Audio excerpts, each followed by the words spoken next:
Professor अपनी team को लेकर एक खंडहर पड़े घर तक पहुंच जाता है। असल में यह उनकी पहली बनाई हुई चोरों की टीम थी जो पहली बार चोरी करने वाले थे। प्रोफेसर समझाता है कि हमें यह चोरी करने के लिए 5 महीने तक प्लान की स्टडी करनी होगी जिससे वह चोरी को सही अंजाम दे सके। टीम का पहला रूल, कोई भी एक दूसरे को अपना असली नाम नहीं बताएगा, और दूसरा रूल, हर कोई अपना एक नया नाम रखेगा जिससे वह जाने जाएंगे। असल में उधर मौजूद हर किसी ने कुछ न कुछ छोटी या बड़ी चोरी की हुई है, जैसे डेनवर जिसने 40 से ज्यादा लोगों को पीटा और ड्रग्स का केस और बहुत कुछ। फिर रियो, कंप्यूटर का एक्सपर्ट जिसने 25 से ज्यादा वायरस बनाए जिससे किसी का ATM या बैंक अकाउंट हैक किया और इन्फॉर्मेशन चुराई। ये जब 7 साल का था तब से हैकिंग सीख रहा है। फिर आते हैं 2 भाई, दोनों तबाही। अगली नायरोबी जिसे नकली नोट बनाने में कोई नहीं हरा सकता, ऐसा नोट जो कोई ना पकड़ सके। फिर आता है टीम का मास्टरमाइंड जिसने आज तक एक भी चोरी नहीं की लेकिन 5 साल से मास्टर प्लान तैयार कर रहा है। अगर उनका प्लान काम किया तो आने वाली 3 जनरेशन क्या 10 जनरेशन बैठकर खाएंगी। अब दिखाया जाता है स्पेन की सबसे बड़ी bank royal mint of Spain जिसमें यह चोरी अंजाम देने वाली है। पूरी टीम एक रेड कलर की यूनिफॉर्म पहन लेते हैं। जैसे ही पुलिस की गाड़ी उस स्टॉप पर रुकती है तुरंत उन्हें बाहर निकालकर पुलिस की यूनिफॉर्म पहन बदल लेते हैं। उनका प्लान सिंपल था, बैंक के एंट्रेंस तक पहुंचना और CCTV हैक करके बैंक के पीछे वाले दरवाजे से अंदर घुस जाना। अब धीरे धीरे प्रोफेसर का बनाया हुआ प्लान काम कर रहा था। सारे स्टूडेंट्स और एम्प्लॉय उधर मौजूद थे। वह सब अब होस्टेज बन चुके थे। उनके चेहरों पर मास्क लगा दिए जाते हैं। बर्लिन और बाकी टीम मेंबर अपना मास्क हटा लेते हैं। अब शुरू होगा असली ट्विस्ट, प्रोफेसर का मास्टर प्लान। प्रोफेसर का बनाया हुआ प्लान बिल्कुल सही काम कर रहा था। बर्लिन और बाकी सब स्पेन की सबसे बड़ी बैंक के अंदर घुसने में कामयाब हो गए थे। बर्लिन सभी होस्टेज को शांत करने की कोशिश करता है। वहीं दूसरी ओर प्रोफेसर के बताए हुए प्लान के मुताबिक मॉस्को तिजोरी को खोल रहा था। लास्ट 1 मिनट में वह तिजोरी को खोलने में कामयाब हो गया था। अगर वह सही टाइम पर नहीं खुलती तो सिक्योरिटी फीचर की वजह से ब्लास्ट भी हो सकता था। डेनवर इतने पैसों को देख पागल हो जाता है क्योंकि उसने जिंदगी में कभी भी इतने पैसे नहीं देखे थे जो आज वह देख रहा है। असल में मॉस्को और डेनवर का रिश्ता बाप बेटे का है। वहीं दूसरी ओर स्पेन की सबसे बड़ी बैंक होने की वजह से फोन आ रहा था। बर्लिन मैनेजर को फोन उठाकर बैंक में किसी टेक्निकल इशू की वजह से बंद होने का बहाना देने को बोलता है क्योंकि अभी बहुत समय लगने वाला था चोरी का सारा पैसा साफ करने में। सभी होस्टेज के मोबाइल उनसे छीनकर बंद कर दिए गए थे। अभी तक किसी को भी नहीं पता चला था। सारे नेटवर्क डिस्कनेक्ट कर दिए गए थे। ना गवर्नमेंट को अभी तक अंदाजा था। सारे काम बिल्कुल प्रोफेसर की सोच के मुताबिक हो रहे थे। वहीं दूसरी ओर बैंक का मैनेजर चुपके से देख लेता है कि बैंक का पैसा ले जाया जा रहा है। अब जिस वक्त का वह इंतजार कर रहे थे वह आ गया था। प्रोफेसर ने जो कहा उसी के मुताबिक बैंक का एंट्रेंस गेट खोल दिया गया था। मैनेजर को कुछ समझ नहीं आ रहा कि मेन दरवाजा क्यों खोला जा रहा है। वहीं बर्लिन उसे देख लेता है और उसका मास्क उतार देता है। फिर बर्लिन उससे पूछता है कि क्या वह मूवीज का शौक रखता है, क्या कभी उसने हॉरर मूवी देखी है जिसमें हम पहले से अंदाजा लगा लेते हैं कि कौन मरने वाला है। बर्लिन कहता है कि उसे लगता है वह पहला आदमी जो मरेगा वह मैनेजर ही होगा। वहीं फ्लैशबैक दिखाया जाता है जब प्रोफेसर अपना मास्टर प्लान समझा रहा था जिसमें पुलिस को केवल यही लगना चाहिए कि यह केवल आम चोरी है। उन्हें सोचने का मौका ही नहीं देना कि उनका असली मकसद क्या है। टोक्यो बैग लेकर गेट से बाहर निकलती है। तभी पुलिस उधर पहुंच जाती है लेकिन प्रोफेसर यह बताना भूल गया कि उनकी ओर से गोली चलने पर जवाबी गोली भी उन्हें झेलनी होगी। तभी रियो को एक गोली लग जाती है। अब वह गेट से वापस आ जाते हैं। टोक्यो देखती है तो रियो सही सलामत था। असल में गोली केवल उसे छू के निकल गई थी और दोनों police officer on the spot मारे गए। पैसों से भरे बैग से पैसे उड़ने लगे। लावारिस, अब क्या प्रोफेसर टोक्यो की यह गलती माफ कर पाएगा?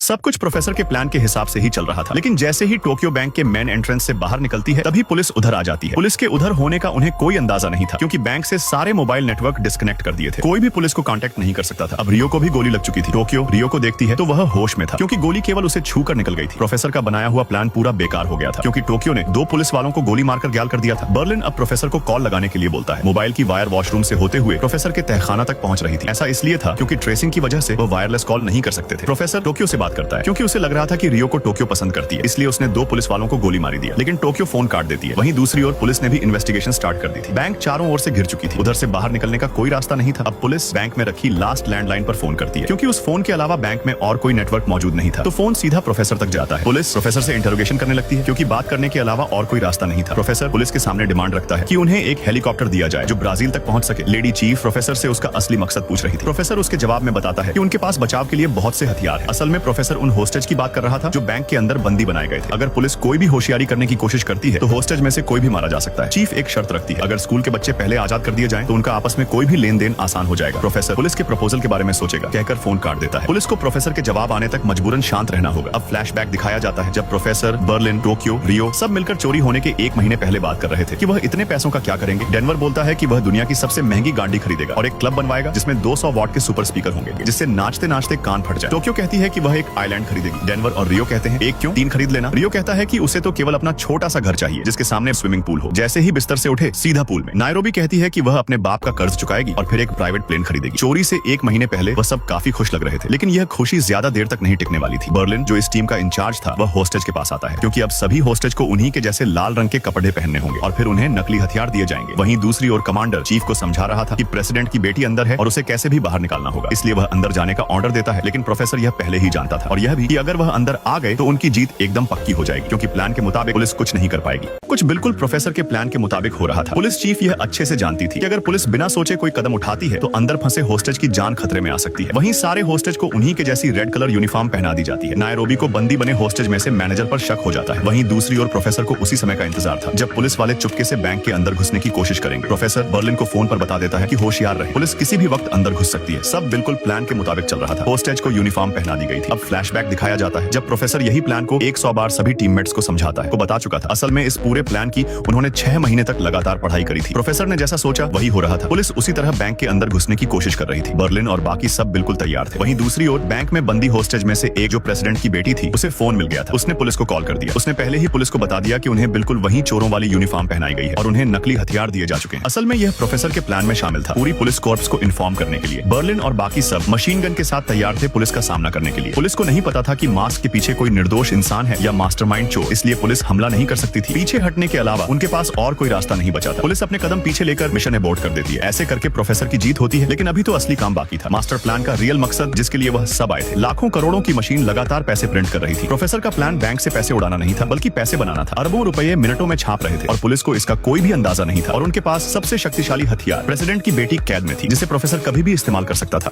बैंक की मशीनों से लाखों करोड़ों पैसे छापे जा रहे थे। प्रोफेसर का बनाया हुआ प्लान बिल्कुल सही था। जैसे प्रोफेसर ने कहा, पुलिस ने अपने कदम पीछे हटा लिए। गवर्नमेंट को कोई अंदाजा नहीं था कि स्टूडेंट्स और एम्प्लॉय को बंदी बनाकर 50 बिलियन से भी ज्यादा रकम केवल 20 घंटे में छाप लिए थे। प्रोफेसर के कहे जाने पर बर्लिन ने एक होस्टेज को उन्हीं की जैसी यूनिफॉर्म पहनाकर पुलिस और गवर्नमेंट को चेतावनी देने का फैसला किया कि स्टूडेंट्स और बाकी सभी बिल्कुल सही और ठीक है, लेकिन उनकी जान की कीमत केवल गवर्नमेंट और पुलिस की गई होशियारी तय करेगी। अगर पुलिस दोबारा अंदर घुसने की कोशिश करेगी तो इस बार केवल होस्टेज में से एक की जान लेकर बाहर निकाल फेंक दिया जाएगा। पुलिस के स्नाइपर्स बिल्डिंग पर थे, लेकिन वह कुछ नहीं कर सकते थे। उन्हें पता ही नहीं था कि मास्क के पीछे कोई बंधक है या उन चोरों में से कोई, इसलिए वह अपने कदम पीछे हटा लेते हैं। अब बर्लिन एक एक करके होस्टेज में से दमदार और ताकतवर आदमियों को ढूंढ रहा था जिन्हें काम कराने में इस्तेमाल किया जा सके। नायरोबी उन चुने हुए होस्टेज को उनके बताए हुए काम की जगह तक ले जाती है, फिर मॉस्को उन्हें काम करने का तरीका बताता है। वहीं दूसरी ओर प्रोफेसर होस्टेज की गई मांग के अनुसार पुलिस के सामने वह सारे सामान की डिमांड रखता है जो होस्टेज ने मांगा था। पुलिस प्रोफेसर की डिमांड मान जाती है, लेकिन चीफ प्रोफेसर को सरेंडर करने के लिए कहती है, क्योंकि उन्हें कुछ ऐसा पता था जो प्रोफेसर को होने का अंदाजा नहीं था। चीफ बताती है कि उन्हें पता है दीवार पर होस्टेज के सारे मोबाइल फोन छीनकर चिपकाए गए। अगर अभी भी प्रोफेसर सरेंडर नहीं करता है तो उसे 16 साल की सजा होगी, नहीं तो केवल 8 साल की। फिर वह फोन काट देती है। प्रोफेसर तुरंत बर्लिन पर फोन लगाता है और बता देता है कि कोई एक फोन अभी भी छुपा रहा है, क्योंकि पुलिस को उनकी कुछ फोटोज मिल चुकी हैं। प्रोफेसर बर्लिन से जल्द वह फोन ढूंढने के लिए कहता है। वहीं दूसरी ओर आर्टुरो होस्टेज में से एक लड़की मोनिका को बता रहा था कि एक मोबाइल फोन उसके कोट की पॉकेट में रखा है, लेकिन उस तक पहुंचना मुश्किल है। वह तुरंत हाँ बोल देती है कि वह उस फोन से पुलिस को कॉल करेगी। वहीं बर्लिन को पहले ही पता था कि मोबाइल तो होस्टेज में से किसी एक ने ही छुपाया है। वह होस्टेज से पूछ रहा था कि उनके बिना कुछ एक्शन लिए वह मोबाइल फोन वापस कर दे, नहीं तो उनका ऐसा हश्र होगा जो उन्होंने नहीं सोचा होगा। वहीं पुलिस को रियो की आइडेंटिटी पता चल गई थी। रियो बर्लिन को एक जरूरी बात बताना भूल गया था कि प्रेसिडेंट की बेटी ने उसका फोन होशियारी से ले लिया था और उस 1 मिनट में उसने वह फोटो सेंड कर दिया। अब प्रोफेसर की डिमांड पर होस्टेज की मंगाई हुई चीजें भी बैंक तक पहुंच जाती है। वहीं मोनिका ने आर्टुरो के बताए हुए कोड से मोबाइल फोन निकाल लिया था, लेकिन डेनवर ने उसे देख लिया।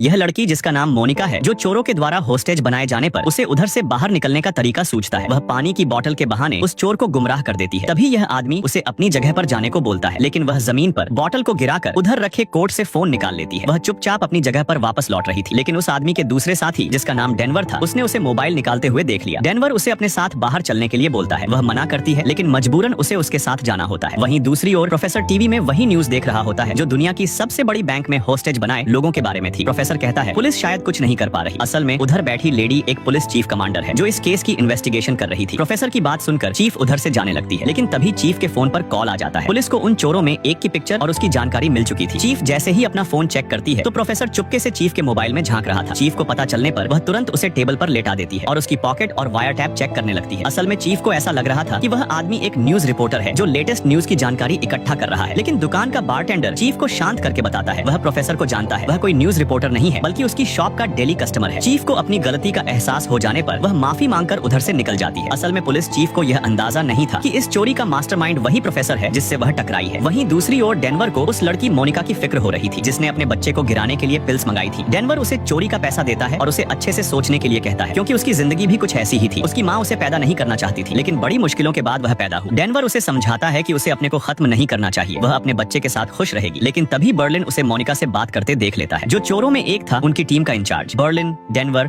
और मोनिका को साथ देखकर समझ जाता है कि डेनवर को उस होस्टेज से कुछ ज्यादा ही लगाव होता जा रहा है। फिर मोनिका को वह जाने के लिए बोल देता है, लेकिन तभी मोबाइल उसकी पॉकेट में रखा था रिंग करने लगा और मोनिका इस बार पकड़ी जाती है। बर्लिन उस पर से मोबाइल फोन ले लेता है। मोनिका को ऐसा लग रहा था कि वह नहीं पकड़ी जाएगी, लेकिन उस मोबाइल की रिंग होने की वजह से वह और उसके पेट में पल रहा बच्चा अब खतरे में था। बर्लिन डेनवर से मोनिका को खत्म करने के लिए कह देता है। अब डेनवर उसे नहीं बचा सकता था। वहीं दूसरी ओर टोक्यो, जो उन्हीं चोरों में से थी, अपने बॉयफ्रेंड रियो को देखती है तो उसे बर्लिन ने उसकी गलती होने पर बहुत ज्यादा सख्त सजा दी थी, जिसे देखकर टोक्यो को गुस्सा आने लगा और धीरे धीरे वह सारे कैमरा को तोड़ने लगती है। अब उन सब का टीम वर्क खत्म होता जा रहा था। प्रोफेसर का बनाया हुआ प्लान भी मिट्टी में मिलता हुआ दिख रहा था। वहीं डेनवर ने बर्लिन के कहने पर मोनिका को खत्म कर दिया।